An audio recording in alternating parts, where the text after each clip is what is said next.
நம்ம கண்டென்ட்ல பார்க்க போற கண்டென்ட் சண்டே.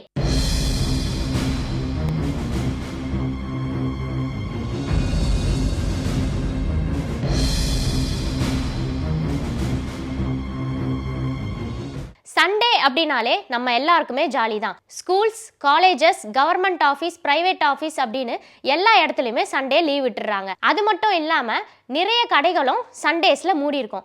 சரி, சண்டே லீவுன்ற ஒரு விஷயம் இந்தியாக்குள்ள எப்படி வந்தது அப்படின்னு இப்ப நம்ம பார்க்கலாம். ஆங்கிலேயர்கள் இந்தியாவை கைப்பற்றினதுக்கு அப்புறம் தொழிலாளர்களுக்கு வீக்லி ஒன்ஸ் தான் சேலரி கொடுத்துட்டு இருந்தாங்க. அதாவது வார சம்பள முறையை தான் ஃபாலோ பண்ணிட்டு இருந்தாங்க. வாரத்துக்கு ஒரு நாள் சம்பளத்தை கொடுத்துருவாங்க. அதுக்கு அடுத்த நாள் தொழிலாளர்கள் லீவ் எடுத்துட்டு அவங்க ஃபேமிலி கூட டைம் ஸ்பெண்ட் பண்ணுவாங்களாம். இதனால தொழிலாளர்களுக்கு மந்த்லி 4 days சேலரியும் லீவும் கிடைச்சிருக்கு.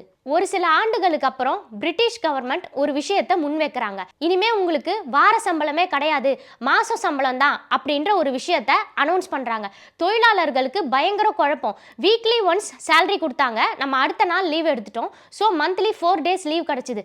ஆனா இப்போ மந்த்லி ஒன்ஸ் சேலரி கொடுத்தா மந்த்லி நம்மளுக்கு ஒரு லீவ் தானே வரும் அப்படின்னு சொல்லி அவங்க ரொம்பவே கஷ்டப்பட்டாங்களாம். அதுக்கேற்ற மாதிரி மந்த்லி ஒரு நாள் சேலரி கொடுத்ததும் அடுத்த நாள் தொழிலாளர்கள் லீவ் எடுத்திருக்காங்க.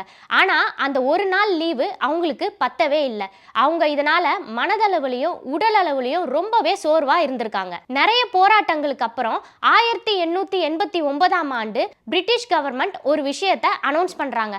அதாவது சேலரி மந்த்லி ஒன்ஸ் தான் கொடுக்க முடியும், ஆனா லீவு மந்த்லி 4 days கொடுப்போம். அதாவது வாரத்துக்கு ஒரு நாள் லீவ் கொடுக்குறோம் அப்படின்னு சொல்லி சண்டே ஒரு நாளை லீவா அனௌன்ஸ் பண்ணியிருக்காங்க. அப்பத்துல இருந்து இப்போ வரைக்கும் சண்டே லீவு அப்படின்ற ஒரு விஷயத்தை ஃபாலோ பண்ணிட்டு இருக்கோம். இன்னொரு விஷயத்துக்காகவும் British government Sunday leave announce பண்ணியிருக்காங்க அப்படின்னு சொல்லப்படுது.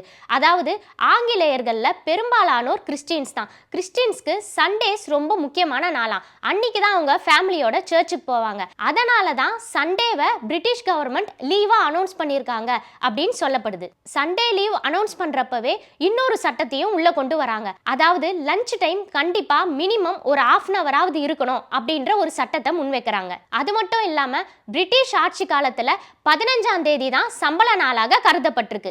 இதே மாதிரி இன்னொரு கண்டென்ட்டோட அடுத்த கண்டென்ட்ல நான் உங்களை சந்திக்கிறேன்.